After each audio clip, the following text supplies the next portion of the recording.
دیکھیے ہدایہ کتاب الحج، کل کا آخری بیان جس بات پر ختم تھا، بیان کا آخر جو تھا کل وہ یہی تھا۔ قال صاحب قدوری نے فرمایا وَإِذَا كَانَ مِنَ الْغَدِي، جب اگلا دن آئے، رمل جمار الثلاثہ، تو تینوں جمروں کو کنکری مارے، تینوں شیطانوں کو، بعد زوال الشمس، زوال کے بعد، کذالک، اسی طرح کیسے؟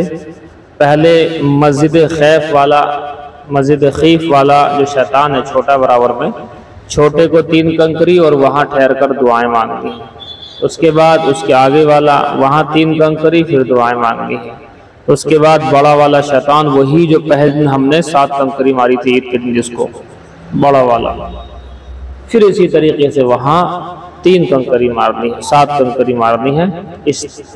تو جیسے 3 دن تک ہو گیا عمل، یہ پہل کے دن بڑا شیطان یعنی عید کے دن 7 کنکری صبح کے وقت میں، اس سے اگلے دن جو قربانی کا دوسرا دن ہے تو 7 21 کنکریاں تینوں کو مار دی، ٹھیک۔ پھر جو ہے قربانی کا تیسرا دن، پھر جو ہے 7 مار دی کنکریاں 21 ہو گئی۔ اب یہ ہے کہ آپ کا یہاں کا کام ختم ہو گیا مینا کا، آپ آ جائیے، آپ کا روم اگر عزیزیہ کے نام سے بلڈنگ ہے وہاں برابر میں، اگر آپ کا روم وہاں ہے تو وہاں پہنچ جائیے عزیزیہ میں، یا کسی اور جگہ بھی آپ کا روم ہے تو بہرحال کوشش یہی کرنی ہے آپ کو، اپنے روم پر آ جاؤ تیسرے دن کی کنکری مارنے کے بعد۔ لیکن اگر آپ وہاں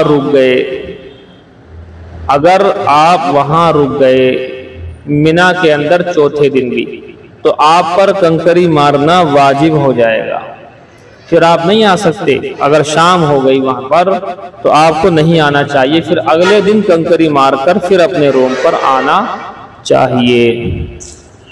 یہ ہے جی بات۔ دیکھیے کہتے ہیں وَإِنْ أَرَادَ، اور اگر ارادہ کرے أَن يَتَعَجَّلَ النَّفْرَ، جلدی جانے کا ارادہ کر، جلدی مطلب 3 دن ہو گئے ہمارے کنکری مارتے مارتے، 1 دن جو بڑا شیطان تھا اس کو ماری ہے، باقی 2 دن یہ تینوں کو ماری ہے، تو اگر آنا چاہے اب تو آ سکتا ہے۔ وَإِنْ أَرَادَ، اور اگر ارادہ کرے أَن يَتَعَجَّلَ النَّفْرَ، جانے کا، نفر کے معنی جانے کا، وہاں سے ارادہ کرے جلدی جانے کا، تو نفر الی مکہ، تو مکہ آ جاؤ، کوئی دقت نہیں، کام ختم ہو گیا۔ لیکن وَإِنْ أَرَادَ أَن يُقِيمَ، اور اگر ارادہ ہو ٹھہرنے کا، اور اگر چوتھے دن بھی وہاں ٹھہرنے کا ارادہ ہوگا تو پھر رمل جمار الثلاثہ، تینوں جمروں کی رمی کرے گا، کنکری مارے گا، فی الیوم الرابع، چوتھے دن میں بھی۔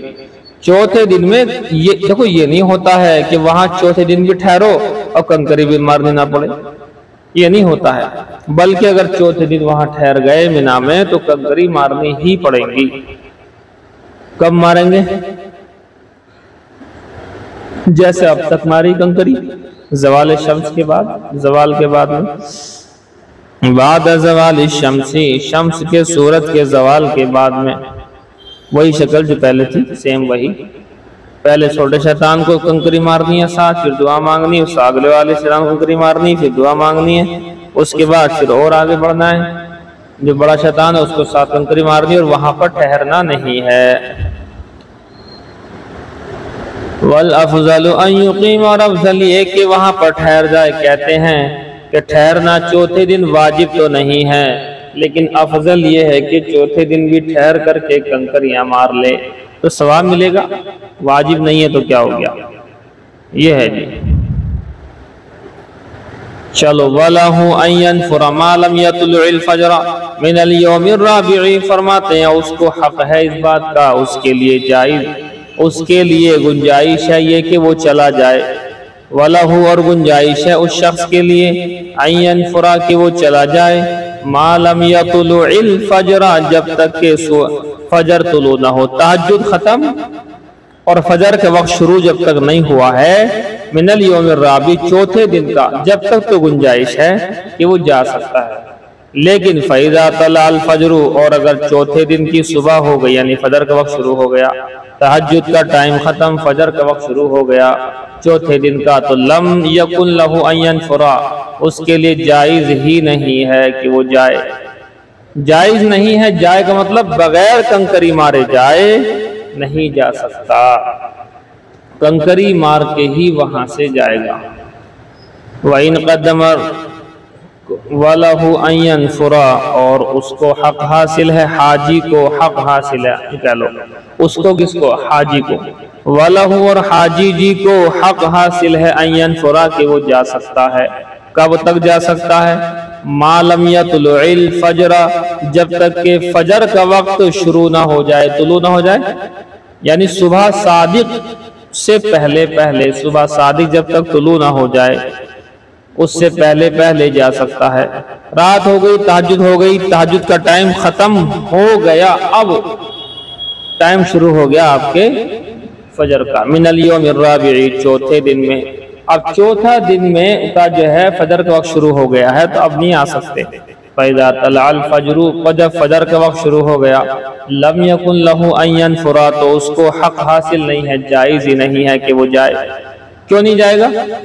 اس لیے نہیں جائے گا کہ اب اس پر رمی کرنا، چوتھے دن کی رمی کرنا بھی واجب ہو گیا، واجب نہیں تھا اگر یہ وہاں پر نہ رکتا، لیکن یہ رک گیا تہجد تک، تہجد کا ٹائم ختم ہوتے ہی فجر شروع ہو گیا، تو اس لیے اب اس کو جو ہے کنکری مارے بغیر نہیں آ سکتا۔ لکھو بھی دیکھو، لدخول وقت الرمی، رمی کے وقت کے داخل ہونے کی وجہ سے، رمی کا وقت شروع ہو چکا ہے، اب زوال کے بعد میں یہ کنکری مار کے ہی آئے گا۔ اب بھیڑ بھاڑ اتنی ہوتی ہے کہ جو 3 دن ہے نا، ان 3 دن کے اندر ہی کنکری مارنا بھاری پڑ جاتا، اس لیے چوتھے دن تو کوئی رکاتا ہے نہیں، تو بہت بھاری پڑ رہا ہے اس وقت، کئی لاکھ لوگ ایک ساتھ اکٹھے ہو جاتے ہیں، تو اس لیے دقت چل رہی تھوڑی سی۔ وَإِنْ قَدَّمَ الرَّمْيَ فِي هَذَا الْيَوْمِ یعنی الْيَوْمَ الرَّابِعَ، فرماتے ہیں اور اگر رمی کر لی، کنکری مار لی اس دن میں یعنی چوتھے دن میں، قبل الزوالی، زوال سے پہلے، چوتھے دن اگر زوال سے پہلے ہی مار لی کنکری تو کہتے ہیں بعد طلوع الفجر، فجر کے طلوع ہونے کے بعد اور زوال سے پہلے اگر چوتھے دن کنکری مار لی، اصول تو یہی تھا کہ بھی زوال شمس کے بعد مارنی ہے، زوال کے بعد مارنی، لیکن اس نے کیا کیا کہ بھی میں تو بس دھوکے سے رک گیا تھا، رات ہو گئی، نیند آ گئی، صبح دیکھا صبح ہو گئی، یہاں اب کنکری مارنا واجب ہو گیا، اب وہاں ہمارے ساتھی سب وہاں پہنچ گئے، وہ انتظار کر رہے ہوں گے، یا بالغ بچوں کی پریشانی دقت کی بات ہے، تو کہتے ہیں چلو بھی چلو، تم ایک کام کرو، چوتھے دن تم زوال سے پہلے بھی مار سکتے ہو، جاؤ۔ جاز عند ابی حنیفہ، یہ جائز ہے امام اعظم ابو حنیفہ رحمت اللہ علیہ کے نزدیک، امام صاحب نے اس چیز کو دیکھتے ہوئے گنجائش دے دی ہے، لیکن پھر بھی دیکھو افضل بہتر وہی ہے کہ زوال شمس کے بعد کنکری ماری جائے، اصل یہی ہے ابھی۔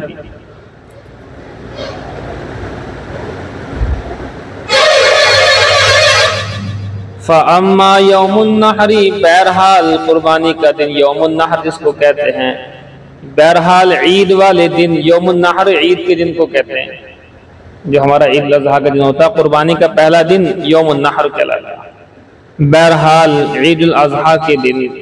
فَأَوَّلُ وَقْتِ الرَّمْيِ فِيهِ، رمی کا اول وقت، فیہ اس دن میں یعنی عید کے دن میں، عید کے دن کنکری مارنے کا اول وقت، من وقت طلوع الفجر، فجر کے طلوع ہونے کے وقت ہے، صبح صادق کے وقت سے شروع ہو جاتا ہے، طلوع فجر کہتے ہیں صبح صادق کو، اور صبح صادق کہتے ہیں فجر کا وقت شروع اور تہجد کا وقت ختم۔ یہ دو لفظ ذرا دھیان میں رکھنا، اس میں گڑبڑ ہوتی ہے۔ دیکھو طلوع فجر تو ہوتا ہے صبح صادق، اور طلوع شمس جو ہوتا ہے وہ الگ ہے۔ طلوع شمس کا مطلب وہ 20 منٹ والا ٹائم شروع ہونا جس میں فجر کی نماز پڑھنا منع ہوتا ہے، کوئی بھی نماز پڑھنا منع ہوتا ہے، وہ طلوع شمس ہوتا ہے، سمجھ گیا آپ؟ نہیں، طلوع آفتاب بھی کہہ دیتے ہیں اسے۔ یہ ہے طلوع فجر، تہجد ختم اور فجر کا وقت شروع، یہ ہے۔ فرماتے ہیں خلاصہ یہ ہے کہ پہل کے دن یعنی عید الاضحیٰ کے دن ہمیں کنکری مارنی ہے بڑے شیطان کو ساتھ. تو اس کا وقت کس وقت سے شروع ہو جاتا ہے؟ تو کہتے ہیں اصل وقت تو اس کا صبح سے ہی شروع ہو جاتا ہے، چونکہ اس دن زوال کا کوئی میٹر نہیں ہوتا ہے. بعد کے 2 دن جو ہیں کنکری مارنے کے، وہ دونوں دن زوال کے بعد والے ہوتے ہیں کنکری مارنے کے، لیکن یہ پہل کا دن جو ہے یہ سورج کے طلوع ہوتے ہی کنکری مارنے کا دن ہے. اور ہوتا بھی یہی ہے، مینا میں فجر کی نماز آرام سے پڑھ لیتے ہیں، اور وہاں سے نماز پڑھنے کے بعد وہاں سے جو ہے مزدلفہ میں رہتے ہیں اس وقت میں، اور پھر طلوع آفتاب سے پہلے وہاں سے روانہ ہو جاتے ہیں، اور یہاں آتے ہی سب سے پہلے مینا میں بڑے شیطان کو 7 کنکری مارنی ہوتی ہیں. فَأَمَّا يَوْمُ النَّحْرِ پس بہرحال قربانی کا دن یعنی عید الاضحیٰ کا دن، فَأَوَّلُ وَقْتِ الرَّمْيِ فِيهِ تو اس دن میں رمی کا اول وقت شروع ہوتا ہے کب سے؟ من وقت طلوع الفجر کہ فجر کے وقت کے شروع ہونے کے وقت سے. طلوع فجر کا مطلب تہجد ختم اور صبح صادق شروع، صبح صادق کے وقت سے شروع ہوتا ہے. یہ ہے، یہ آسان ہے، کوئی بھاری تو ہے نہیں. دیکھو اور آگے چلو عبارت کون سی پڑھیں گے، کہاں گئی؟ وَإِنْ أَخَّرَ إِلَى اللَّيْلِ رَمَاهُ وَلَا شَيْءَ عَلَيْهِ اور اگر مؤخر کیا رات تک اور کنکری کو مار لیا اس نے تو اس کے اوپر کچھ نہیں ہے. کیا کہنا چاہ رہے ہیں؟ کہنا یہ چاہ رہے ہیں کہ اصل میں تو پہل کے دن تو صبح کے ٹائم شروع ہو جائے گا. ایک آدمی نے دوپہر تک کنکری نہیں ماری پہل کے دن، پھر نہ عصر میں ماری نہ مغرب کے وقت ماری، رات ہو گئی. اب رات میں کسی وقت یہ کنکری مار لے تو کہتے ہیں کوئی دم وم واجب نہیں ہوگا، کوئی دم واجب نہیں ہوگا، اس کی گنجائش ہے. اسی طرح سے اگلے دن لے لو، اگلے دن کیا ہوگا؟ اگلے دن زوال شمس کے بعد سے کنکری ماری جائے گی، لیکن نہیں ماری. عصر کا ٹائم آ گیا پھر بھی نہیں ماری، مغرب آ گیا نہیں ماری، رات ہو گئی تو نہیں ماری، صبح تک یعنی تہجد کے وقت میں ماری، تب بھی کہتے ہیں تب بھی کوئی دقت والی بات نہیں ہے. لیکن ہاں اگر تہجد کے وقت ختم ہو گیا تو اب دم واجب ہو جائے گا. کنکری مارنا وقت کے اندر نہیں پایا گیا، وقت کے باہر. وَإِنْ أَخَّرَ إِلَى اللَّيْلِ اور اگر رات تک کنکری مارنے کو مؤخر کیا، رَمَاهُ تو وہ کنکری مار لے گا، وَلَا شَيْءَ عَلَيْهِ اور اس کے اوپر کچھ بھی نہیں ہوگا، دم واجب نہیں ہوگا. لیکن اگر اگلا دن آ گیا، آج کے دن کی کنکری نہیں ماری تھی، اگلا دن صبح کا جو ہے تہجد ختم ہو کر کے فجر کا شروع ہو گیا، اگلا دن شروع ہو گیا، اور اگر اگلا دن آ گیا اور کنکری نہیں ماری تھی تو دم واجب ہے. وَإِنْ أَخَّرَهُ إِلَى الْغَدِ اور اگر کنکری مارنے کو اتنا زیادہ تاخیر کر دیا، رَمَاهُ اور پھر کنکری مار بھی لی، إِلَى الْغَدِ دوسرے دن تک مؤخر کر دیا، اگلے دن پہلے دن کی رمی اگلے دن تک نہیں ماری، رَمَاهُ تو کنکری بھی مارے گا، لِأَنَّهُ وقت جنس رمی اس لیے کہ وہ کنکری مارنے کا جنس کا وقت ہے، یعنی کنکری مارنا تو ہے، مارنی ہی پڑے گی. وَعَلَيْهِ دَمٌ اور اس پر دم بھی واجب ہوگا. کیوں واجب ہوگا جی؟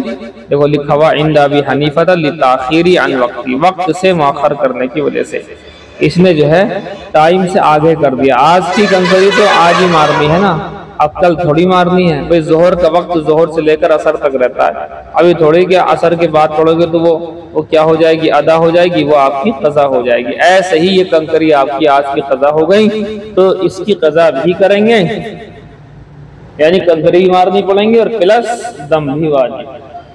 قال صاحب قدوری فرماتے ہیں فَإِنْ رَمَاهَا رَاكِبًا أَجْزَاهُ وَإِنْ أَخَّرَهُ اور اگر مؤخر کر دیا، لیٹ کر دیا، تاخیر کر دی، إِلَى الْغَدِ کل تک مؤخر کر دیا، رَمَاهُ تو بھی کنکری مارے گا، لِأَنَّهُ اس لیے کہ یہ دن بھی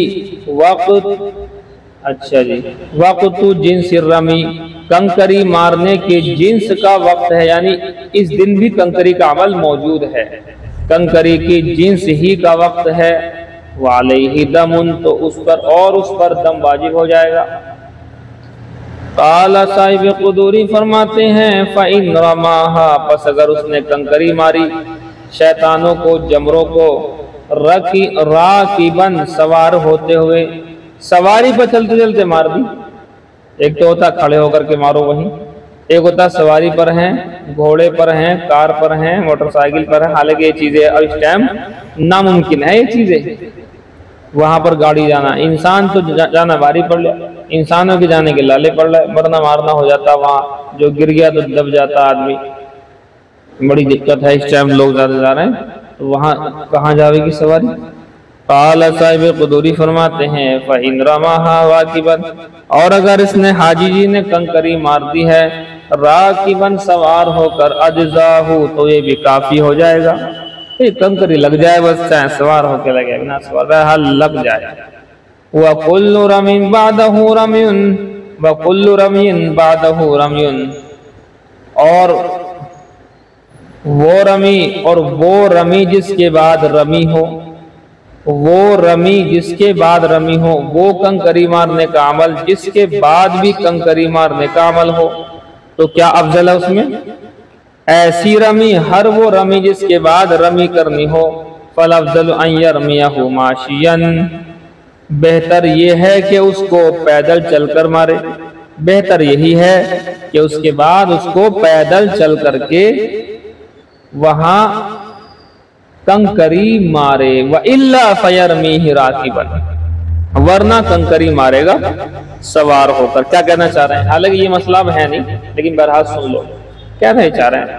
دیکھو، پہل کا دن، عید کا دن، آج کے دن کنکری ہے، صرف جو بڑے شیطان کو ساتھ، تو یہ جو کنکری ماری ہے تو اس کا مطلب اس کے بعد بھی ہے کنکری مارنا؟ ہاں، کل بھی کنکری مارنی ہے، چلو جی کل بھی مارنی ہے، تو اس لیے ان ساری کنکریوں کو چل کر کے مارے گا۔ اچھا، کل والی کنکری مار لی، اس کے بعد بھی کنکری ہے؟ ہاں، اس کے بعد بھی کنکری ہے، تو دوسرے دن کے بعد تیسرے دن بھی کیا ہے؟ کنکری ہے۔ تو جس کنکری مارنے کے بعد اگلے دن پھر کنکری مارنا ہو، اس کو افضل یہ ہے کہ پیدل چل کر کنکری مارے گا۔ لیکن لاسٹ کا دن جو ہے، چوتھا دن، جس کے بعد کنکری مارنا نہیں ہے، اسی دن لاسٹ ہے بس، اس کے بعد کنکری نہیں مارنی ہے، تو کہتے ہیں اگر ایسا موقع ہو تو وہ والی کنکری کو سوار ہو کر کے بھی مار سکتا ہے، کیونکہ اس کے بعد کوئی کنکری مارنے کا عمل نہیں ہے، یہ کہہ رہے ہیں۔ وَكُلُّ رَمْيٍ بَعْدَهُ رَمْيٌ، ہر وہ رمی جس کے بعد رمی ہو، فَالْأَفْضَلُ، افضل یہ ہے کہ أَن يَرْمِيَهُ مَاشِيًا، یہ کہ وہ رمی کرے گا، کنکری مارے گا، ماشیاً پیدل چل کر، وَإِلَّا ورنہ، فَيَرْمِيهِ رَاكِبًا، ورنہ وہ سوار ہو کر کنکری مارے گا، ورنہ سوار ہو کر کنکری مارے گا۔ وَيُكْرَهُ، اور مکروہ قرار دیا گیا ہے، اللہ یبیت بِمِنَا لیالی الرمی، کہتے ہیں کہ مکروہ ہے یہ بات کہ مینا میں رات نہ گزارے، رمی کی راتیں مینا میں نہ گزارے، اللہ یبیت کہ نہ گزارے رات مینا میں، لیالی الرمی کنکری کی راتیں، کہتے ہیں جیسے ہم مزدلفہ سے آ گئے تھے مینا، پہل کا دن 7 کنکری بڑے شیطان کو ماری، اب ہمیں رات یہیں گزارنی ہے، دن میں چاہے جہاں رہو، چاہے طواف کے لیے آ جاؤ، سعی کے لیے آ جاؤ، باقی رات جو مینا کا میدان ہے اسی میں گزارنی ہے۔ آج کنکری مار لی تو رات نہیں گزاریں گے، کل کنکری مار لی پھر ہی رات گزاریں گے، پرسوں کنکری ماری، اب تیسرے دن کے بعد آپ کو گنجائش ہے کہ آپ وہاں سے آ جائیں، اور اگر رات رک گئے آپ وہاں، تہجد ختم ہو گیا تو چوتھا دن بھی وہاں کنکری مار کر کے آئیں گے۔ وَيُكْرَهُ، اور مکروہ ہے، اللہ یبیت بِمِنَا لیالی الرمی، مکروہ ہے یہ بات کہ کنکری مارنے کی راتیں مینا میں نہ گزاری جائیں، یعنی مینا میں ہی گزارنی ہے۔ وَلَوْ بَاتَ فِي غَيْرِهَا مُعْتَمِدًا لَا يَلْزَمُهُ شَيْءٌ عِنْدَنَا، لیکن اگر پھر بھی رات گزاری فی غیرہا مینا کے علاوہ میں، اس کے علاوہ میں، مینا کے علاوہ میں، متعمدًا جان بوجھ کر، اور اگر رات گزاری مینا کے علاوہ میں جان بوجھ کر متعمدًا، تو کہتے ہیں لا یلزمہ شیء عندنا، اس پر کچھ بھی واجب نہیں ہے، ہاں دم وغیرہ واجب نہیں، اگر نہیں گزاری وہاں رات تو مکروہ تو ہو جائے گا لیکن دم واجب نہیں ہوگا۔ قال وَيُكْرَهُ أَن يُقَدِّمَ الرَّجُلَ، بس یہ رہنے دو، بس جی بس۔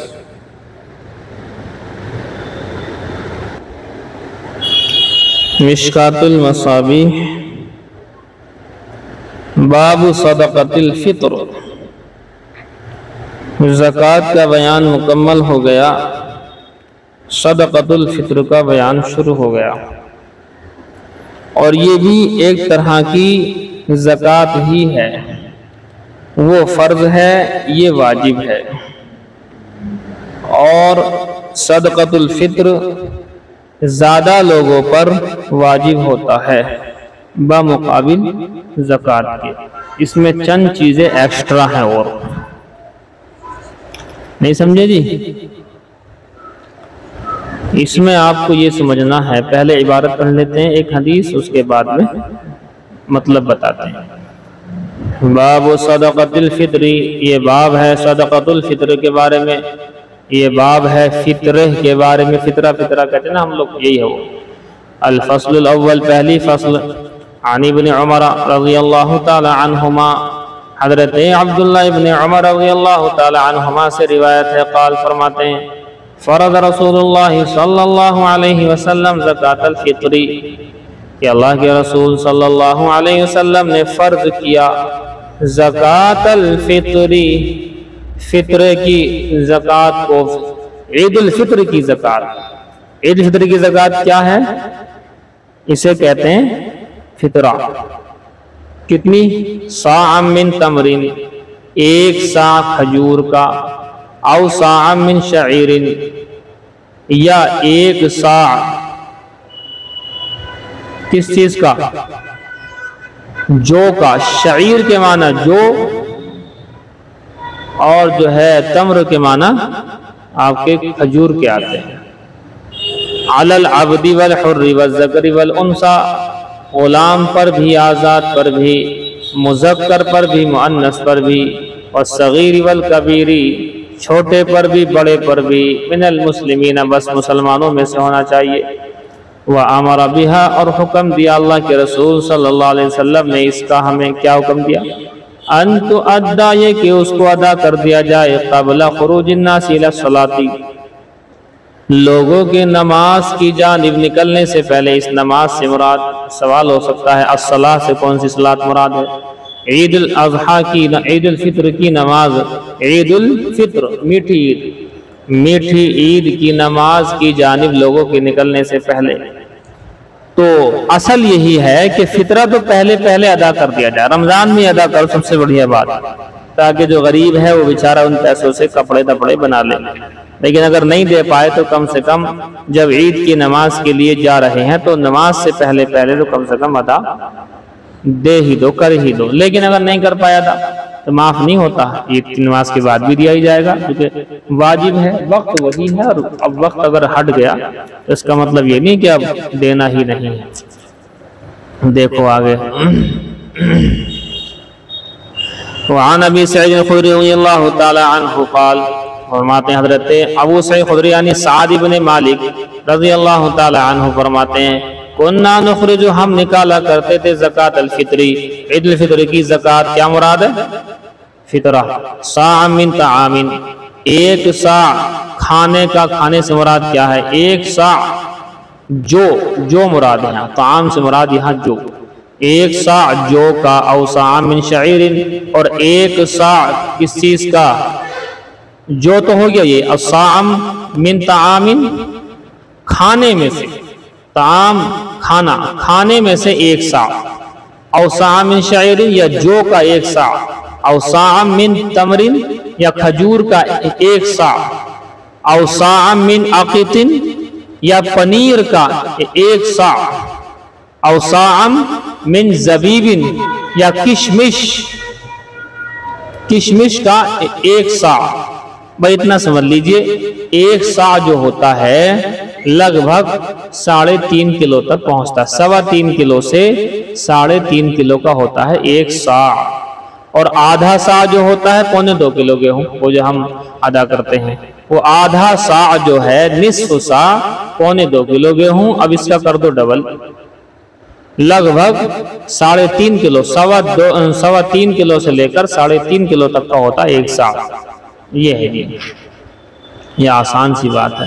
ان ساری چیزوں سے دیا جا سکتا ہے۔ ہم لوگ یہ سمجھتے ہیں کہ صرف اور صرف یہ جو ہے دیا جا سکتا ہے گیہوں سے۔ ایسا نہیں ہے، گیہوں کے علاوہ ہمارے کھجور ہے، پنیر ہے، جو ہے نا، ان سب چیزوں سے دیا جاتا ہے۔ اب اس میں آپ نوٹ کر لیں چاہیں تو، اگر اس کو ایگزیکٹ آپ چاہتے ہیں، ایگزیکٹ بالکل، تو سا جو ہے 3 کلو 266 گرام کا ہوتا ہے ایگزیکٹ امتحان کے لیے۔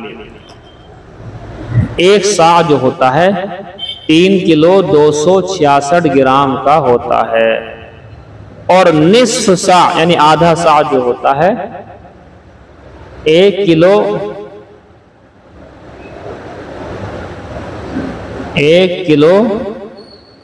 633 گرام، 1 کلو 633 گرام،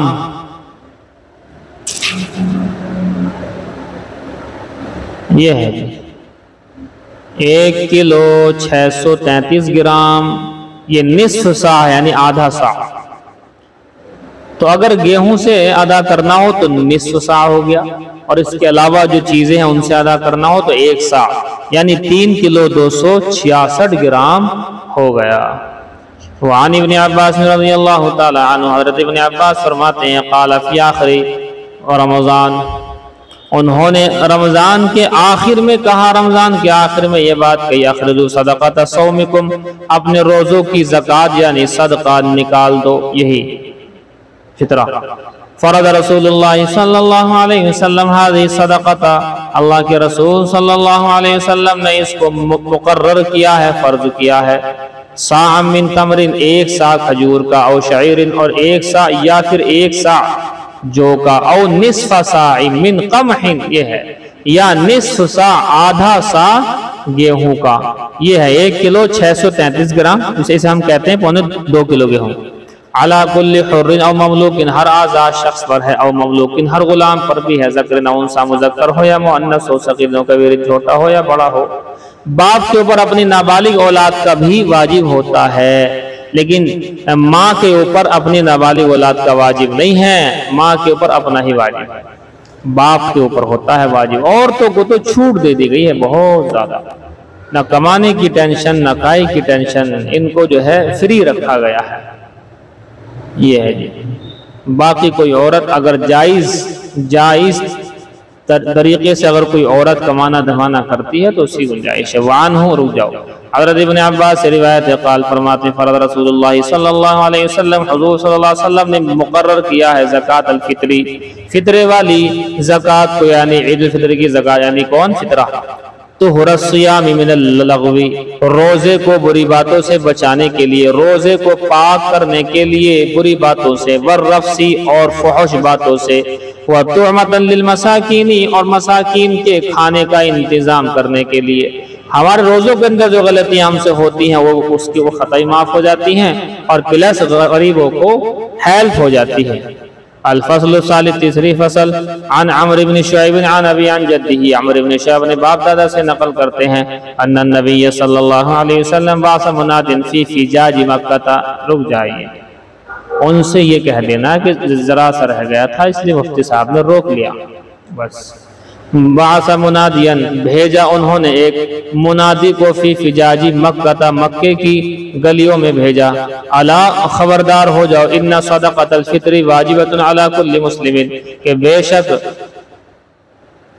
صدقۃ الفطر کسے کہتے ہیں؟ یہ فطرے کو کہتے ہیں، بے شک فطرہ واجب علی کل مسلم، ہر مسلمان پر، ذکر او انثی، چاہے وہ مرد ہو یا عورت ہو، حر یا غلام ہو یا آزاد ہو، صغیر او کبیر، چھوٹا ہو یا بڑا ہو، مدان من قمح، 2 مد گیہوں سے، او سوا ہوں، یا اس کے علاوہ سے، او صاع من طعام، یا 1 سا کھانے کا، خلاصہ وہی جو قرآن تھا۔ وعن عبداللہ بن ثعلبہ، او ثعلبہ بن عبداللہ بن ابی سعیر عن ابیہ قال قال رسول اللہ صلی اللہ علیہ وسلم، حضور نے ارشاد فرمایا، صاع من بر او قمح، 1 سا گیہوں، چاہے بر کہہ لو یا قمح کہہ، دونوں کے معنی گیہوں کے آتے ہیں۔ صاع من بر او قمح، 1 سا گیہوں، عن کل اثنین، 2 لوگوں کی جانب سے ہوتا ہے، صغیر او کبیر، چاہے چھوٹے ہوں یا بڑے ہوں، اور جی حر او عبد آزاد ہو یا غلام ہو، ذکر او انثى مذکر ہو یا مؤنث ہو، اما غنیکم بہرحال تم میں سے مالدار کا معاملہ تو یہ ہے کہ فیزکیہ اللہ اس کو پاک صاف کر دیتا ہے، واما فقیرکم اور تمہارے غریب کا معاملہ یہ ہے فیرد علیہ اکثر مما آتاہ اللہ اسے لوٹا دیتا ہے اس سے زیادہ جتنا اس نے دیا ہے، رواہ ابو داؤد۔ جاؤ جائیے بخاری شریف، باب حسن اسلام المرء، یہ باب ہے مرد کی اسلام کی خوبی کا، یعنی انسان کی اسلام کی خوبی کیا ہے دیکھیں، یعنی اسلام بہترین انسان کا کس طرح سے ہوگا۔ قال مالک اخبرنی زید بن اسلم ان عطاء بن یسار اخبرہ ان ابا سعید خدری رضی اللہ تعالی عنہ اخبرہ، فرماتے ہیں بے شک ابو سعید خدری رضی اللہ تعالی عنہ سے روایت ہے، انہو سمع رسول اللہ صلی اللہ علیہ وسلم کے بے شک انہوں نے سنا اللہ کے رسول صلی اللہ علیہ وسلم کو ارشاد فرماتے ہیں، ویقول اذا اسلم العبد فحسن اسلامہ، جب کوئی بندہ مسلمان ہو جائے اور اس نے اپنے اسلام کو اچھا کر لیا بلکہ اس کا اسلام بہترین رہا، دو طرح پڑھ سکتے ہیں، فحسن اسلامہ اس کا اسلام بہت اچھا رہا، فحسن اسلامہ پھر میم پر زبر لگائیں گے، جس شخص نے اسلام قبول کر اپنے اسلام کو بہت اچھا بنایا، یکفر اللہ عنہ کل سیئۃ کان زلفہا اللہ تعالیٰ مٹا دیتا اس کے تمام گناہوں کو، کان زلفہا جو اس نے پہلے کیے ہوں گے، وکان بعد ذلک القصاص اور اس کے بعد میں قصاص ہوگا، بدلہ ہوگا۔ کیا مطلب؟ اسلام سے پچھلے جو اتنے گناہ ہیں وہ سب تو معاف ہو گئے، لیکن اب اسلام کے بعد اگر کچھ کرتا ہے نیکی کرے گا تو اس کا قصاص یعنی بدلہ، ایک نیکی کا بدلہ، یا قصاص سے مراد وہ نہیں وہ والا قتل والا، بلکہ قصاص کا مطلب بدلہ، ایک نیکی کا بدلہ 10 سے لے کر 700 تک، اور ایک برائی کا بدلہ ایک ہی ہے، یہ ہے، اور اس کو بھی اللہ چاہے تو معاف فرما دے۔ وَكَانَ بَعْدَ ذَلِكَ الْقِصَاص اور اس کے بعد میں عوض ہوگا، بدلہ ہوگا، الحسنۃ بعشر امثالہا الی 700 ضعف، ایک نیکی کا بدلہ 10 سے 700 گنا تک، والسیئۃ بمثلہا اور ایک گناہ کا عوض صرف ایک ہی گناہ ہو، ایک ہی گناہ کا بدلہ ایک گناہ، الا ان یتجاوز اللہ عنہا مگر یہ کہ اللہ اس کو بھی معاف فرما دے، اللہ چاہے تو اسے معاف فرما دے۔ وبه قال حدثنا اسحاق بن منصور قال حدثنا عبد الرزاق قال اخبرنا معمر عن همام عن ابي هريره قال قال رسول الله صلى الله عليه وسلم حضور صلی اللہ علیہ وسلم نے ارشاد فرمایا اذا احسن احدکم اسلامہ جب تم میں سے کوئی شخص اپنے اسلام کو اچھا بنا لے فکل حسنۃ یعملها تو ہر وہ نیکی جس کو وہ کرے گا تکتب له لکھی جائے گی اس کے لیے بعشر امثالها 10 گنا سے لے کر الی 700 ضعف 700 گنا تک ایک نیکی کا بدلہ، وَكُلُّ سَيِّئَةٍ اور ہر وہ گناہ اور برائی عملها جس کو وہ کرے گا تُكْتَبُ لَهُ بِمِثْلِهَا تو اس کے لیے ایک برائی کا بدلہ، ایک ہی برائی، ایک ہی گناہ لکھا جائے گا، اس کو بھی چاہے تو اللہ معاف فرما دے۔ بتائیے کتنا بڑا کرم ہے اللہ کا، آدمی حیران ہو جاتا ہے کہ ہم اتنے زیادہ گنہگار ہیں اور اللہ تعالیٰ اتنا زیادہ ہم سے جو ہے محبت کرنے والا ہے۔ باب احب الدین الی اللہ عز وجل ادومہ، دین اللہ رب العزت کو سب سے زیادہ محبوب وہ ہے جس پر ہمیشگی ہو، دین کے وہ عمل اللہ کو زیادہ محبوب ہیں کہ جس پر ہمیشگی ہو، تھوڑا ہو لیکن روز ہو، تھوڑا ہو لیکن روز ہو۔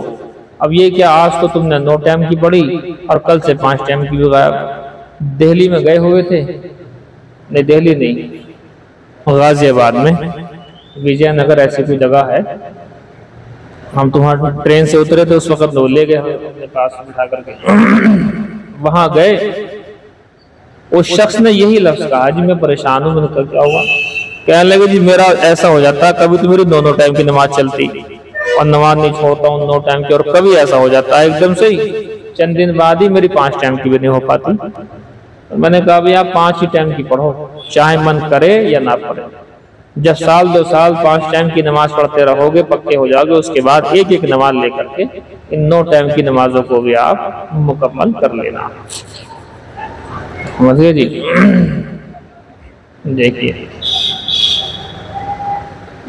دیکھیے اگلے جو روایت ہے اس کے اندر ایک عورت کا واقعہ ہے. اس عورت کا نام نوٹ فرما لیں، حولہ بنت تویت، وہ بھی چھوڑ دو، خالی حولہ یاد کر لو. وبه قال حدثنا محمد بن المثنى قال حدثنا يحيى عن هشام قال اخبرني ابي عن عائشہ فرماتی ہیں ان النبي صلی اللہ علیہ وسلم دخل علیہ، حضور صلی اللہ علیہ وسلم ان کے پاس آئے، وعندها امرأة، اور حضرت عائشہ صدیقہ کائنات رضی اللہ تعالی عنہ کے پاس میں ایک عورت تھی. فقال من هذه، تو حضور صلی اللہ علیہ وسلم نے فرمایا من هذه، یہ کون عورت ہے؟ قالت، تو حضرت عائشہ صدیقہ کائنات نے فرمایا کہ فلانۃ، وہ فلاں فلاں ہے، تذکر من صلاتها، جس کی نمازوں کا بڑا تذکرہ ہے. یہ فلاں فلاں عورت ہے اور اس کی نمازوں کا بڑا لوگ جو ہے ذکر کرتے ہیں، بڑی اچھی نماز پڑھتی ہے، بہت زیادہ نمازیں پڑھتی ہے جس کی کوئی حد نہیں، یعنی زیادہ جسے کہتے ہیں. تو حضور نے فرمایا بھی دیکھو نمازیں وغیرہ پڑھنی تو ہیں لیکن زیادہ نہیں پڑھنی ہے، جتنی طاقت ہو اتنی پڑھنی ہے، اور طاقت سے زیادہ عمل کریں تو پھر آج کریں گے کل وہ عمل چھوٹ جائے گا. اس لیے طاقت کے اندر والا کام کرو، اس لیے کہ اللہ کو سب سے زیادہ محبوب وہ کام ہے کہ جو ہمیشہ ہو، تھوڑا ہو لیکن ہمیشہ ہو. تعالی حضور صلی اللہ علیہ وسلم نے ارشاد فرمایا ماہ چھوڑو اس بات کو، علیکم بما تطیقون، تمہارے اوپر لازم ہے اتنا عمل جس کی تم طاقت رکھتے ہو.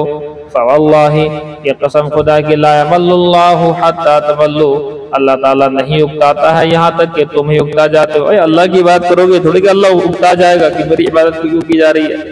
اللہ کی عبادت کرو گے اللہ اکتائے گا نہیں، لیکن تم ہی اکتا کر کے بیٹھ جاؤ گے. وَكَانَ أَحَبُّ الدِّينِ إِلَيْهِ مَا دَاوَمَ عَلَيْهِ صَاحِبُهُ، اور بے شک اور دین میں سب سے زیادہ محبوب عمل اللہ کو وہ ہے جس پر صاحب عمل مداومت کرے، ہمیشگی پکڑے. باب زیادت الایمان و نقصانہ، یہ باب ہے ایمان کی کمی بیشی کے سلسلے میں. میں نے بتایا تھا ایمان کم بیش نہیں ہوتا ہے بلکہ ایمان کی کیفیت کمی بیش ہوا کرتی ہے. دیکھیں وقول اللہ تعالی، اور اللہ کا قول ہے وزدناہم ہدی، اور ہم نے زیادہ کر دیا ان کو ہدایت کے اعتبار سے. اب آپ کو بتایا تھا میں نے ایمان، تقوی، ہدایت، بر، یہ سارے کے سارے انہوں نے ایمان کے معنی میں لیے ہوئے ہیں. وَيَزْدَادَ الَّذِينَ آمَنُوا، ایمان اور زیادہ ہو گئے وہ لوگ سب ایمان کے اعتبار سے. میں نے بتایا کہ ایمان کی کیفیت کے اعتبار سے. وقال، اور اللہ نے ارشاد فرمایا الیوم اکملت لکم دینکم، اور آج ہم نے تمہارے دین کو کامل و مکمل کر دیا. فَإِذَا تَرَكَ شَيْئًا مِنَ الْكَمَالِ فَهُوَ نَاقِصٌ، بس اگر اللہ چھوڑ دیتا کچھ بھی چیز اس میں سے کمال میں سے تو وہ ناقص ہو جاتی. جب کمال کو اللہ نے دین کو کمال تک پہنچایا تو اس کا مطلب ناقص نہیں ہے، اگر کمال نہ ہوتا تو ناقص ہو جاتی. وبه قال حدثنا مسلم بن ابراہیم قال حدثنا هشام قال حدثنا قتادة عن انس عن النبي صلی اللہ علیہ وسلم قال، حضور صلی اللہ علیہ وسلم سے روایت ہے، فرماتے ہیں یخرج من النار من قال، نکالا جائے گا جہنم سے ہر اس شخص کو. میں نے پوری روایت آپ کو سنائی تھی، یہ بہت لمبی روایت کا یہ حصہ ہے.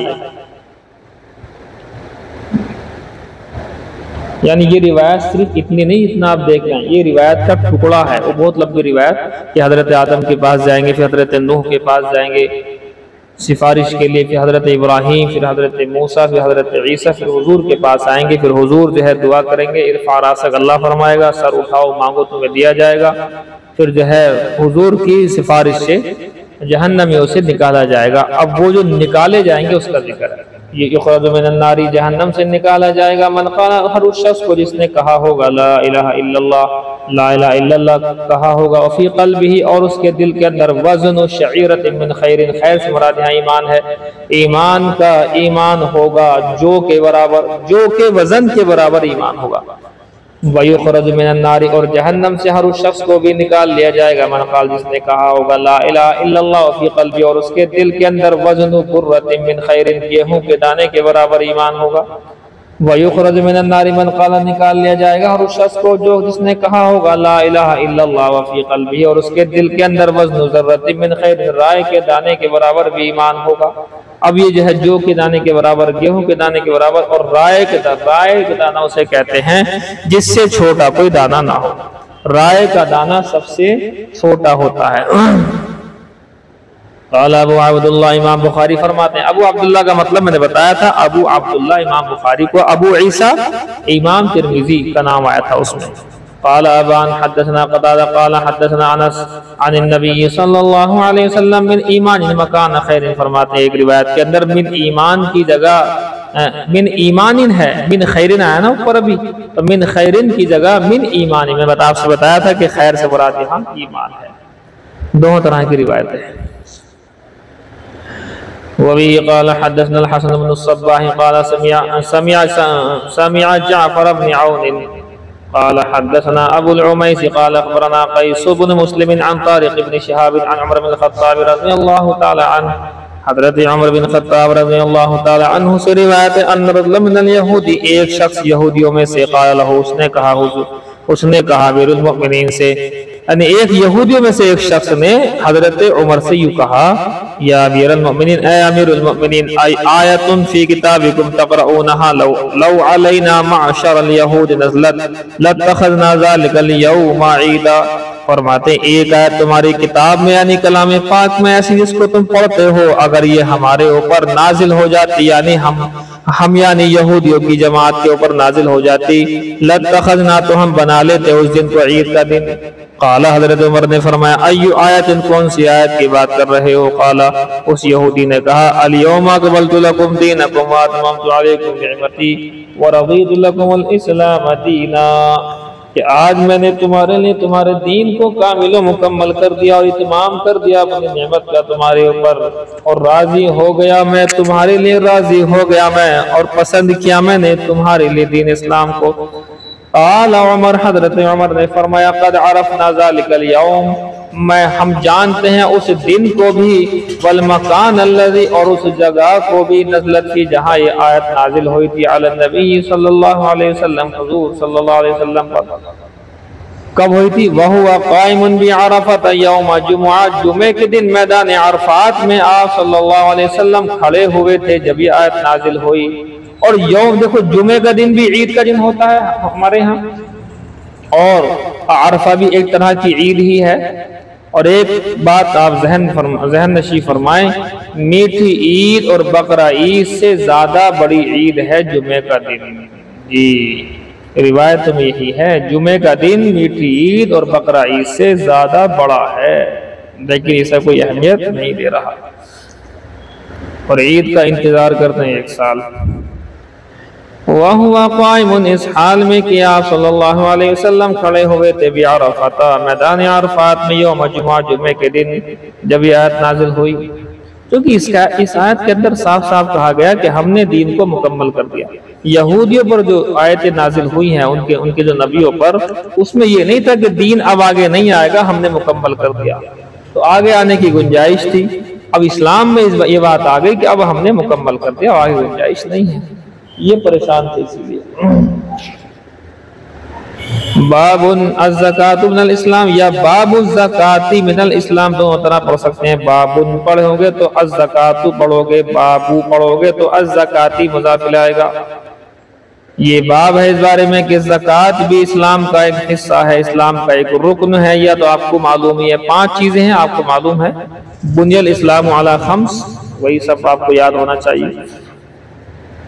وَقَوْلُهُ تعالیٰ، اور اللہ کے قول کے بارے میں بھی یہ باب ہے، وَمَا أُمِرُوا إِلَّا لِيَعْبُدُوا اللَّهَ مُخْلِصِينَ لَهُ الدِّينَ حُنَفَاءَ، اور نہیں حکم دیا گیا تھا ان کو مگر حکم اسی بات کا دیا گیا تھا تاکہ وہ عبادت کریں ایک اللہ کی، خالص اللہ کے ہو کر کے، دین کو خالص اسی کے لیے قرار دے کر کے، اللہ کے لیے خالص کر کے عبادت کریں، حنفاء، ہر طرف سے کٹ کر ہٹ کر، حنفاء حنیف کی جمع، ہر مذہب سے، ہر دھرم سے کٹ کر ایک اللہ کے دھرم کو ماننے والا، سب دھرموں سے ہٹ کر کے، کٹ کر کے وہ ایک اللہ کی عبادت کریں، وَيُقِيمُ الصَّلَاةَ، اور نماز کو قائم کریں، وَيُؤْتُوا الزَّكَاةَ، زکوٰۃ ادا کرنے والے بن جائے۔ اگر ایسا کر لیں گے تو وَذَلِكَ دِينُ الْقَيِّمَةِ، یہی سیدھا دین بن جائے گا ان کے لیے۔ یہی دین قیم ہے، یعنی سیدھا دین ہے، ہمیشہ ہمیشہ قائم اور دائم دین ہے۔ وَبِهِ قَالَ حَدَّثْنَا، دیکھو دین قیمہ اسی کی سنسکرت ہے سناتن دھرم۔ سناتن کا مطلب وہ مذہب جو قیمہ ہو، یعنی قائم اور دائم ہو، ہمیشہ سے ہو، ہمیشہ رہے۔ تو یہ جو ہے ہم جو کہ بیان کرتے ہیں چتروید کے موضوع پر، تو یہ لفظ آتا ہے اس کے اندر کہ سناتن دھرم شاسوت دھرم۔ سناتن دھرم کا ترجمہ ہوتا ہے ہماری اس بھاشا میں دین قیم، یعنی ایسا دین جو ہمیشہ سے تھا، ہمیشہ رہے گا، اور سناتن کا ترجمہ یہی ہوتا ہے ایسا دین جو ہمیشہ سے ہو، ہمیشہ رہے۔ مگر برہا انہوں نے بت پرستی اس کے اندر داخل کر دی۔ ہمارا دین خالص ہے، مخلصین لہ الدین، خالص دین ہے، بہترین والا۔ وَبِهِ قَالَ حَدَّثْنَا إِسْمَاعِيلُ قَالَ حَدَّثَنِي مَالِكُ بْنُ أَنَسٍ عَنْ عَمِّهِ أَبِي سُهَيْلِ بْنِ مَالِكٍ عَنْ أَبِيهِ أَنَّهُ سَمِعَ طَلْحَةَ بْنَ عُبَيْدِ اللَّهِ يَقُولُ جَاءَ رَسُولُ اللَّهِ صَلَّى اللَّهُ عَلَيْهِ وسلم من أهل نجد۔ فرماتے ہیں ایک شخص آیا اللہ کے رسول صلی اللہ علیہ وسلم کے پاس نجد والوں میں سے، سائر الراس، جس کے سر پراگندہ سر تھا، پراگندہ سر، ایسے ہی بال جو ہے اٹھ پٹانگ ہو رہے تھے۔ نسمع دوی صوتی، ہم اس کی آواز کو بھن بھناٹ کو سن پا رہے تھے، بس آواز کی بھن بھناٹ سی آ رہی تھی، زیادہ زور سے نہیں بول رہے تھے۔ ولا نفقہ ما یقول، اور ہم سمجھ نہیں پا رہے تھے وہ کیا کہہ رہے ہیں۔ حتی دنا، یہاں تک کہ حضور کے قریب ہو گیا وہ شخص۔ فَإِذَا هُوَ يَسْأَلُ عَنِ الْإِسْلَامِ، تو اچانک ہم دیکھتے کیا ہیں، وہ سوال کر رہا ہے حضور سے اسلام کے متعلق۔ فقال رسول اللہ صلی اللہ علیہ وسلم، تو حضور صلی اللہ علیہ وسلم نے ارشاد فرمایا کہ دیکھو اسلام یہ ہے، خمس صلوات فی الیوم واللیلہ، دن اور رات میں 5 نمازیں پڑھنی ہیں۔ فقال هل علی غیرہا، کہنے لگا کہ جی اس کے علاوہ بھی کچھ نمازیں میرے اوپر ہیں کہ نہیں ہیں، فرض ہے کہ نہیں ہیں؟ حضور نے فرمایا قال لا، کہ فرض تو نہیں ہے، لیکن الا ان تطوع، لیکن نفل چاہے جتنی پڑھ لیو، مگر یہ کہ تم نفل پڑھ لو۔ قال رسول اللہ صلی اللہ علیہ وسلم، حضور صلی اللہ علیہ وسلم نے ارشاد فرمایا، ایک تو ہوگی نماز، یہ اسلام کی بات چل رہی، نماز ہو گئی۔ دوسرا فرمایا وصیام رمضان، رمضان کے روزے رکھ لیو۔ قال، اس بزرگ نے کہا حل علی غیرہ، کیا اس کے علاوہ بھی میرے اوپر کچھ ہے؟ قال اللہ، حضور نے فرمایا کہ روزے تو اور فرض نہیں ہے، لیکن ہاں الا ان تطوع، نفلی روزے کی تیو رکھ لیو۔ قال، راوی کہتے ہیں وذکر لہ رسول اللہ صلی اللہ علیہ وسلم الزکاۃ، حضور صلی اللہ علیہ وسلم نے اس کے سامنے زکوٰۃ کا ذکر کیا۔ قال، اس بزرگ نے یوں ہی کہا حل علی غیرہا، کیا اس کے علاوہ بھی میرے پر کچھ اور واجب ہے؟ قال لا، حضور صلی اللہ علیہ وسلم نے ارشاد فرمایا کہ نہیں، اور واجب تو نہیں ہے، زکوٰۃ کے علاوہ کچھ واجب نہیں ہے۔ اس وقت تک فطرے کا کوئی حکم نہیں آیا تھا، یا دوسرا مطلب یہ ہے کہ فطرہ بھی ایک طرح کی زکوٰۃ ہی ہوا کرتا ہے۔ الا ان تطوع، مگر یہ کہ نفلی صدقہ کتنا بھی دے لیو۔ قال، راوی کا بیان ہے فادبر الرجل وهو یقول، مرد پیٹ پھیر کر کے چلا گیا اور یہ کہہ رہا تھا واللہ لا ازید علی ھذا ولا انقص، کہ قسم خدا کی نہ زیادہ کروں گا نہ اس پر میں کمی کروں گا، کیونکہ یہ اپنے قوم کے قاصد بن کر کے آئے تھے، تو وہاں جا کر کے جیسا بتایا ہے ویسا جا کر کے بول دوں گا، بات ختم۔ قال رسول اللہ صلی اللہ علیہ وسلم، حضور صلی اللہ علیہ وسلم نے ارشاد فرمایا افلح ان صدق، افلح ان صدق، کامیاب ہو گیا یہ آدمی اگر اس نے سچ کہا۔ اگر یہ سچی مچی کمی ذاتی نہیں کرے گا اور عمل کر لے گا، دوسروں کو بتائے گا، تو سچی بات تو یہ ہے کہ یہ کامیاب ہو چکا، اور اگر نہیں کرے گا تو نہیں کامیاب ہوگا۔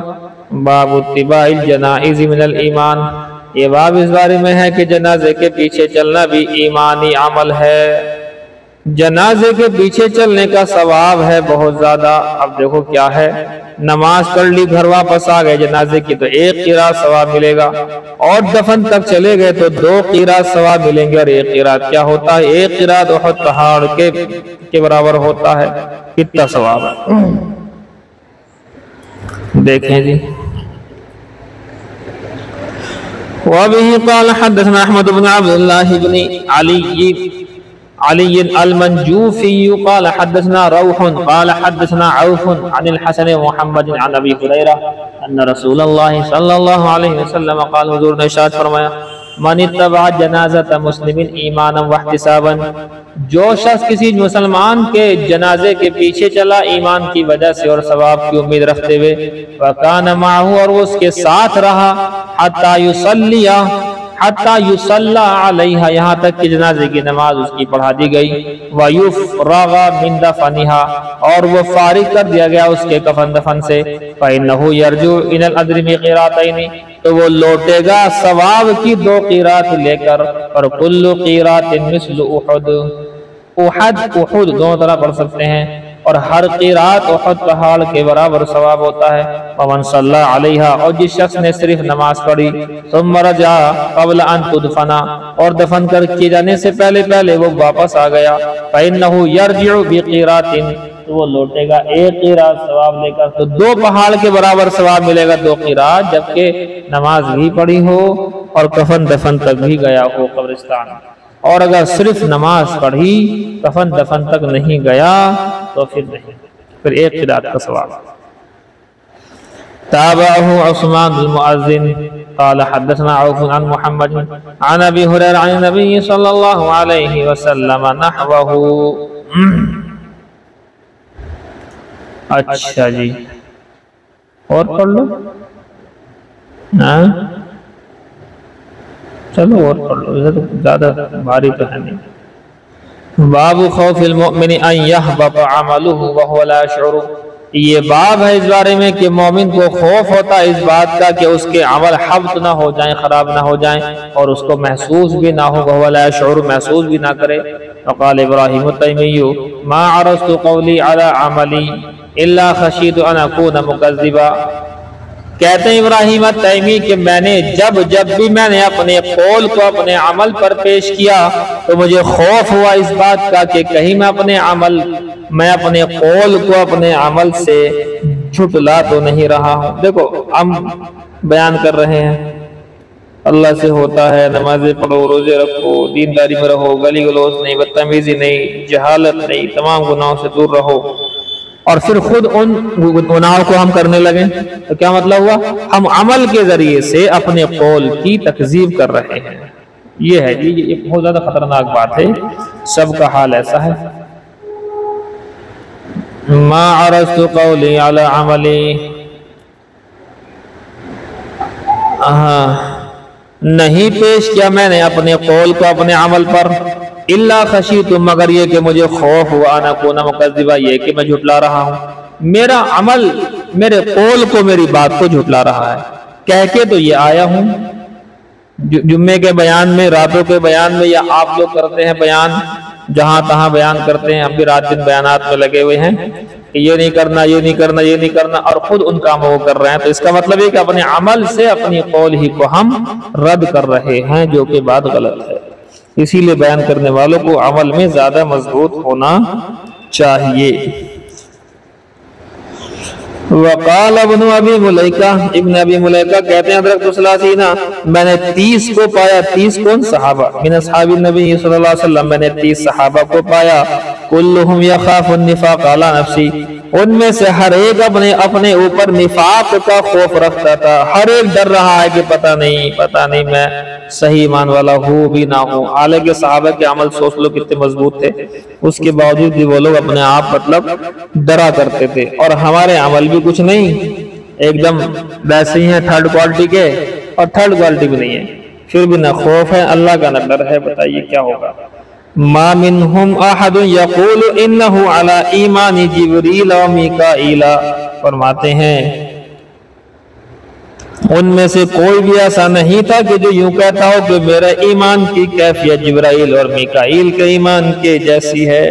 اب ظاہر سی بات ہے جبرائیل اور میکائیل کے ایمان کی کیفیت تو نہیں ہو سکتی نا، کس کی ہو سکتی ہے بھئی؟ وہ سامنے سے دیکھ رہے ہیں ان چیزوں کو، غیب کی چیزوں کو، اور ہم لوگ اس پر یقین کر رہے ہیں بنا دیکھے۔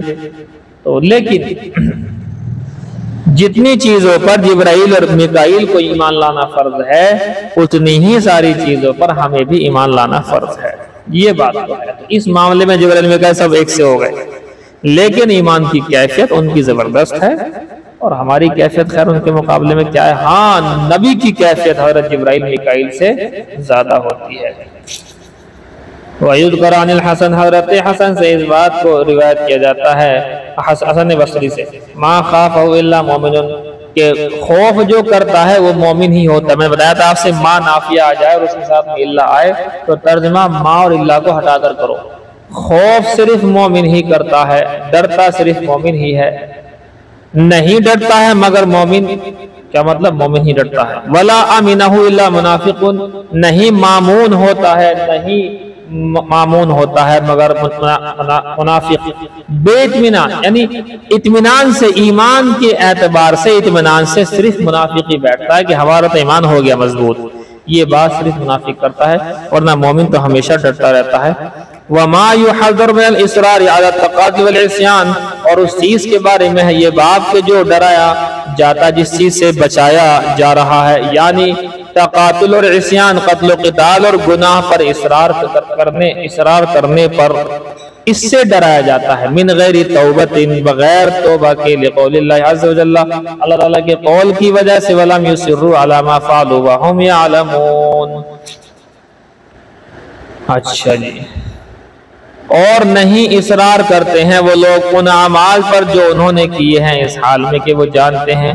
وبه قال حدثنا محمد بن عرعرة قال حدثنا شعبة عن زبيد قال سألت أبا وائل عن المرجئة فقال حدثني عبد الله أن النبي صلی اللہ علیہ وسلم، حضور نے ارشاد فرمایا، قال سباب المسلم فسوق، مسلمان کو گالی دینا فسق کی بات ہے، بڑے گناہ کی بات ہے۔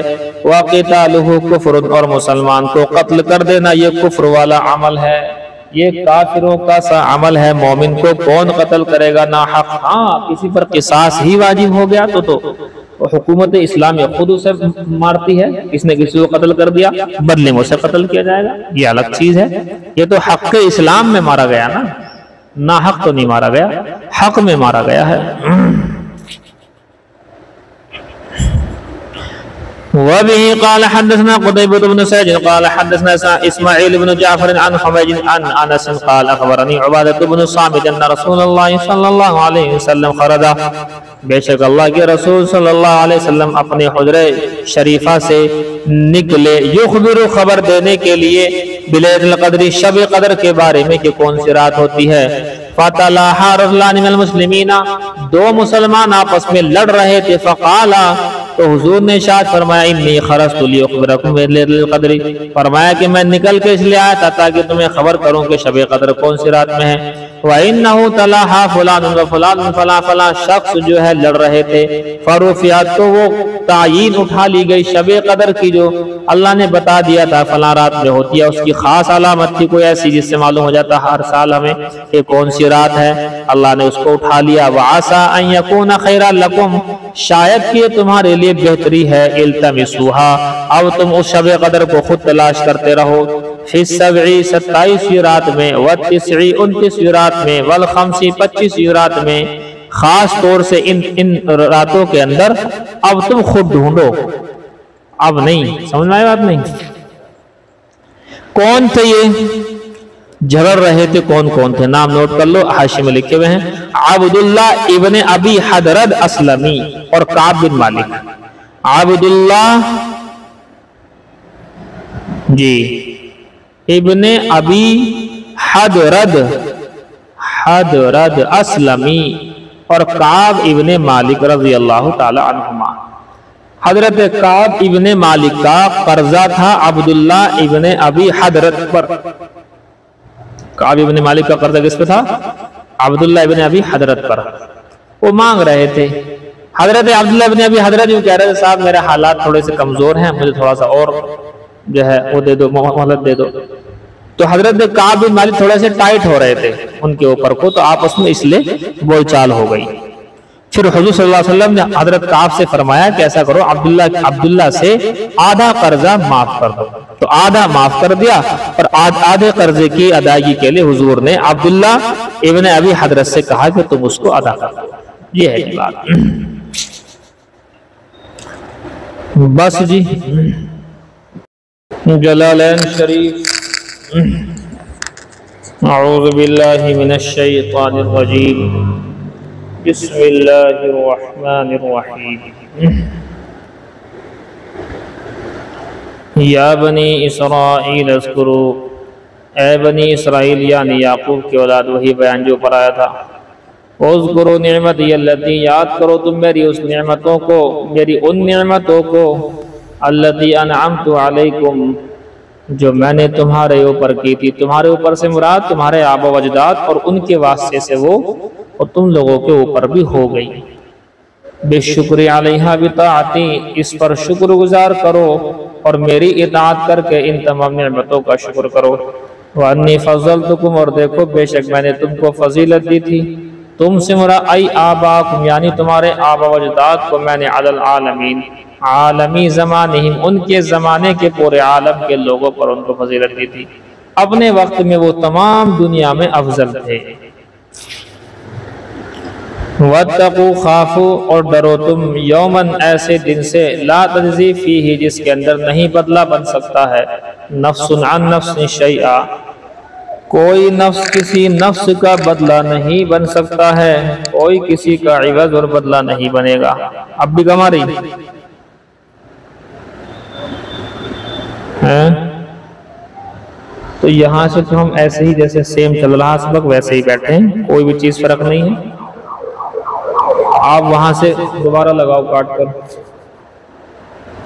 ہوا یوم القیامتی، وہ قیامت کا دن ہے، ڈرو ایسے دن سے کہ جس میں کوئی نفس کسی نفس کا عوض اور بدلہ نہیں بن سکتا ہے۔ سمجھے جی؟ ہوا یوم القیامتی، وہ قیامت کا دن ہے۔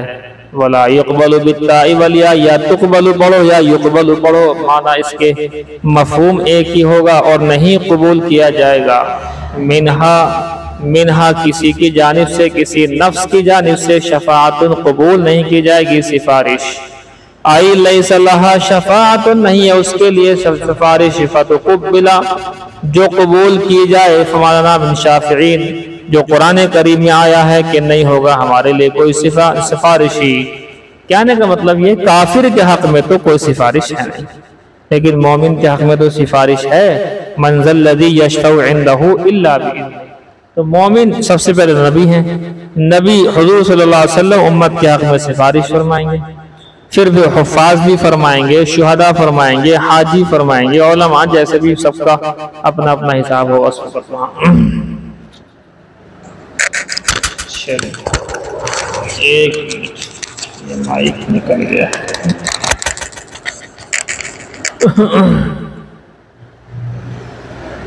وَلَا يُخَذْ مِنْهَا عَدْلٌ فِدَاءٌ، اور نہیں لیا جائے گا کسی نفس کی جانب سے کوئی بدلہ، کوئی فدیہ لے کر چھوڑا نہیں جائے گا، جیسے کہ آج کل پولیس کے اندر پیسے لے کر چھوڑ دیا جاتا ہے، وہاں نہیں چھوڑا جائے گا، کوئی فدیہ لے کر نہیں چھوڑا جائے گا۔ وَلَا هُمْ يُنصَرُونَ، اور نہیں مدد کی جائے گی، يُمْنَعُونَ مِنْ عَذَابِ اللَّهِ، عذاب سے روک دیا جائے ایسا نہیں ہوگا، عذاب سے روک کر کوئی مدد نہیں کی جائے گی۔ وَاذْكُرُوا، اور تم یاد کرو، اِذْ نَجَّيْنَاكُمْ، اس وقت کو جب کہ ہم نے تم کو نجات دی، تم سے مراد وہی آباءکم، یعنی تمہارے آبا و اجداد کو، ڈائریکٹ تو ہم نے تمہارے آبا و اجداد کو نجات دی، اور واسطے سے وہ تم لوگوں کی بھی ہو گئی مدد، تم لوگوں کی مدد ہو گئی۔ اگر اللہ تمہارے آبا و اجداد کو نہ بچا کے رکھتا تو تم کہاں سے آتے پھر، اس لیے تمہاری بھی مدد کی ہے اللہ نے۔ والخطاب به بما بعده الموجودین فی زمن نبینا صلی اللہ علیہ وسلم، فرماتے ہیں خطاب ہے اس لفظ کے ذریعے سے ان لوگوں کو جو بعد والے موجود تھے حضور کے زمانے میں۔ اخبروا، انہیں خبر دی گئی اس بات کی، بما انعم علی آبائہم، ان نعمتوں کی خبر دی گئی جو ان کے آبا و اجداد پر کی تھی اللہ نے، تذکیر لہم، یاد دہانی کے لیے ان کو، بنعمت اللہ، اللہ کی نعمت کو یاد دہانی کرانے کے لیے، لیؤمنوا، تاکہ یہ ایمان لے آئیں، یعنی ان نعمتوں کو سوچ کر ہی ایمان لے آئیں۔ کہتے ہیں جس وقت یاد کرو جس وقت کہ ہم نے نجات دی تم کو، من آل فرعون، آل فرعون سے، یہ تھے قبطی لوگ تھے، بنی اسرائیل تو ہو گئے کا نام اسرائیلی، یہ قبطی لوگ تھے، قبطی کوئے سے بڑا قاف سے، فرعون کی آل اولاد کو، اس کی قوم کو کہتے ہیں قبطی۔ آل فرعون سے ہم نے نجات دی، یسومونکم یذیقونکم سوء العذاب اشدہ، جو تمہیں بہت سخت عذاب کا مزہ چکھا رہے تھے۔ والجملۃ حال، یہ جملہ حال ہے من ضمیر نجیناکم، نجیناکم کی جو ضمیر ہے اس سے حال ہے۔ یذبحون، یہ ذبح کر رہے تھے، وہ بیان ہے لما قبلہ، پہلے والے کا، یہ جو پیچھے بات آ رہی ہے، نجات دی ہم نے، کیا ہو رہا تھا، کسی سے نجات دی ہم نے، ذبح ہو رہے تھے تم، یہ بیان ہے ما قبل کا، ذبح کر رہے تھے وہ آل فرعون ابناکم المولودین، تمہارے نو مولود بچوں کو، تمہارے لڑکوں کو، جینس بچوں کو وہ قتل کر رہے تھے۔ وَيَسْتَحْيُونَ نِسَاءَكُمْ يَسْتَبْقُونَ نِسَاءَكُمْ، اور تمہاری عورتوں کو چھوڑ رہے تھے زندہ۔ لِقَوْلِ بَعْضِ الْكَهَنَةِ، بعض کاہنوں کے کہنے پر، اس فرعون سے کسی نے یوں کہہ دیا کہ تیری قوم میں ایک بچہ پیدا ہوگا تو وہ تیری جو ہے بادشاہت کے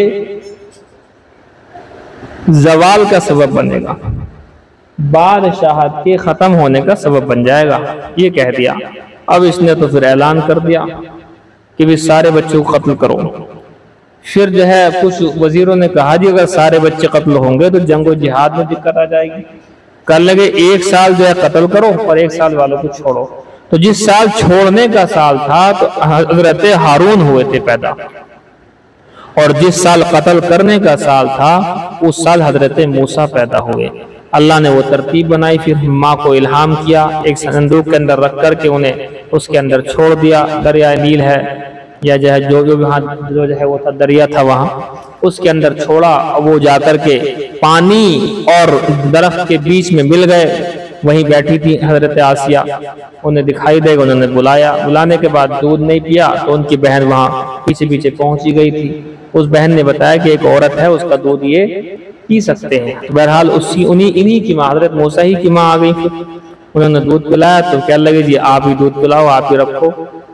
تو اس طرح سے جو ہے فرعون کے گھر میں ان کی پالن پوشن ہوا۔ یہ کہتے ہیں وَيَسْتَحْيُونَ نِسَاءَكُمْ، تمہاری عورتوں کو، يَسْتَبْقُونَ زندہ رکھتے تھے، باقی رکھتے تھے، لِقَوْلِ بَعْضِ الْكَهَنَةِ، بعض کاہنوں کے کہنے کی وجہ سے، اس کو ان مولودن کے بے شک ایک بچہ یولد پیدا ہوگا فی بنی اسرائیل، بنی اسرائیل کے اندر، یکون سببا لذہاب ملک کا، وہ سبب بن جائے گا تیرے ملک کے ختم ہونے کا۔ وفی ذالکم، اور اس میں کس میں، العذاب، یا تو عذاب میں، او الانجا، یا اس کو یا تم کو نجات دینے میں، بلاء یعنی آزمائش ہے، ابتلاء یعنی آزمائش ہے، وانعام اور انعام ہے، من ربکم عظیم، تمہارے رب کی جانب سے بہت بڑا، اس میں بہت بڑی آزمائش ہے، ایک ترجمہ، اس میں بہت بڑا انعام ہے، دو ترجمے۔ وَاذْكُرُوا، اور یاد کرو، اذ فرقنا، اس وقت کو جبکہ ہم نے پھاڑا، فلقنا ہم نے پھاڑا، بکم تمہاری وجہ سے، بسببکم تمہاری وجہ سے، البحر سمندر کو، وہی واقعہ کہ پیچھے فرعون آ گیا، آگے سمندر تھا، کہاں جائیں، حضرت موسیٰ کو حکم ہوا کہ ڈنڈا اپنا پانی پر مارو، ہم نے پھاڑ دیا اسے، حتی دخلتموہ، یہاں تک کہ تم داخل ہو گئے تھے، اس وقت ہاربین، تم بھاگ رہے تھے، من عدوکم اپنے دشمن سے، فانجیناکم من الغرق، ہم نے تم کو محفوظ کر لیا، ہم نے تم کو نجات دے دی تھی ڈوبنے سے، اور وَأَغْرَقْنَا آلَ فِرْعَوْنَ، اور فرعون کی آل کو ہم نے غرق کر دیا۔ ایک قیمتی بات سنو جس سے تمہارا ذہن گھومے گا۔ دیکھیے میں نے آپ سے بتایا تھا کہ مصر کا جو بھی بادشاہ ہوا کرتا تھا اس کو کیا کہا کرتے تھے؟ فرعون کہتے تھے۔ حضرت موسیٰ کے وقت میں فرعون ایک نہیں تھا، دو تھے۔ حضرت موسیٰ کے وقت میں فرعون ایک نہیں گزرا ہے بلکہ دو گزرے ہیں۔ ہمارے استاد محترم علامہ جمال صاحب دارالعلوم دیوبند کے بڑے استاد حضرت نے یہ بات ذکر فرمائی اور اپنی کتاب میں بھی لکھی جمالین کے اندر، یہ وہاں خالی اشارہ کیا ہے۔ حضرت موسیٰ کے وقت میں فرعون دو تھے، ایک وہ فرعون جس نے پالا تھا آسیہ جن کے یہاں پر تھی، اور حضرت آسیہ کے واسطے سے ان کا جو ہے پالنا ہوا وہ فرعون کچھ اور تھا. اس کے انتقال کے بعد میں ایک دوسرا فرعون ہوا جو یہاں پر غرق ہوا تھا. تو سمندر میں ڈوبنے والا فرعون اور ہے، اور حضرت موسیٰ کو پالنے والا فرعون یہ اور ہے. کیونکہ اس کی تو عمر بڑھاپے کوئی تھا، وہ تو اس نے انہیں پالا پوسا، اور پالا پوسا کرنے کے بعد میں اس کا انتقال ہو گیا. اس کے بعد پھر ایک فرعون یعنی ایک بادشاہ اور بیٹھا، وہ بھی ظالم ہی تھا، جیسے وہ ظالم تھا بڑا ایسے ہی ظالم تھا، اور یہ والا پھر ڈوب کر کے مرا ہے. بتاؤ یہ بات آپ لوگوں نے سنی ہے کہیں؟ یہ بات کہیں سنی ہے آج تک آپ نے؟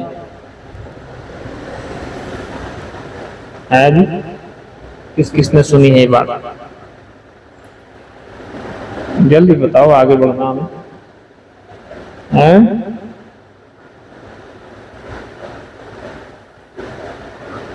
آواز نہ رہی،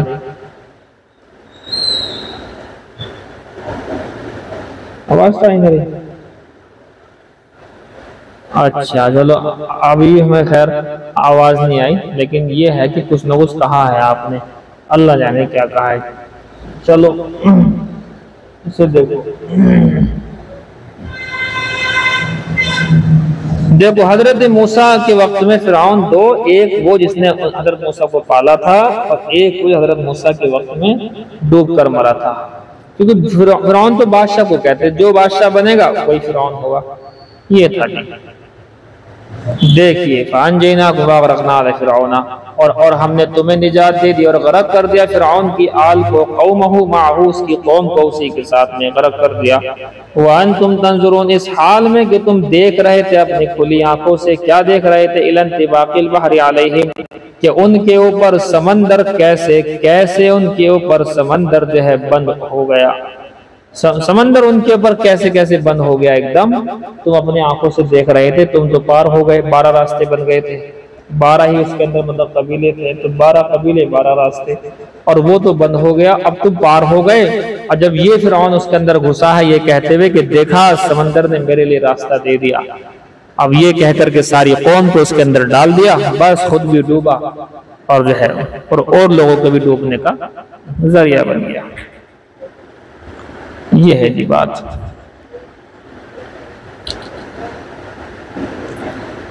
مائک بند رکھیں جی. وَإِذْ وَعَدْنَا بِأَلْفٍ وَدُونِهَا، وَإِذْ وَعَدْنَا کھڑے زبر کے ساتھ، وَإِذْ وَعَدْنَا یہ بغیر کھڑے زبر کے. مائک بند رکھیں جی. اور یاد کرو جس وقت کے وعدہ کیا ہم نے موسیٰ، ہاں جی ہم سے کہہ رہے ہیں کچھ اور بات. وَإِذْ وَعَدْنَا، اور یاد کرو جس وقت کہ ہم نے وعدہ کیا حضرت موسیٰ سے 40 لیلہ 40 راتوں کا، نُعْطِيهِ تاکہ ہم دے دیں ان کو، عند انقضائها التوراۃ 40 راتیں پوری ہونے کے بعد ہم دے دیں التوراۃ ان کو، توریت دے دیں، لِتَعْمَلُوا بِهَا تاکہ وہ اس پر عمل کر لیں. ثم اتخذتم العجل، پھر تم نے بچڑے کو بنا لیا تھا معبود، الذی صاغہ لکم سامری الہا یا الہن، کہ جس کو سامری نے بنا دیا تھا معبود. سامری اس کا نام بھی موسیٰ ہی تھا، سامری کا اصل نام موسیٰ تھا، جبرائیل نے اسے پالا تھا. تو اسی لیے تو کہا کہ وہ موسیٰ جس کو فرعون نے پالا تھا وہ رسول بن گیا، اور وہ موسیٰ جس کو جبرائیل نے پالا تھا وہ کافر بن گیا. یہ ہے بات. تو سامری نے تھوڑا جادوگر تھا مطلب یہ، اور اس نے جادو وادو کرا. حضرت جبرائیل جب اسے مارنے کے لیے آئے تھے، کیا بولتے ہیں، فرعون کو جب غرق ہو رہا تھا وہ، تو حضرت جبرائیل کے گھوڑے کے پیروں کے اندر، پیروں کے نیچے کی مٹی، پیر جہاں رکھے جاتے تھے وہاں پر ایک دم سے ہریالی پیدا ہو جاتی تھی، یعنی حیات پیدا ہو جاتی تھی، زندگی پیدا ہو جاتی تھی. تو اس نے تھوڑی سی گھوڑے کے پیر کے نیچے کی مٹی اٹھا لی، جس کی وجہ سے اس مٹی کے اندر حیات تھی، جہاں وہ ڈال دیں اس کے اندر حیات پیدا ہو جاتی. اسی وجہ سے جب اس نے سب لوگوں کا سونا چاندی اکٹھا کیا، پورے محلے والوں کا، سب لوگوں کا، بنی اسرائیل کا، اور اس کو ایک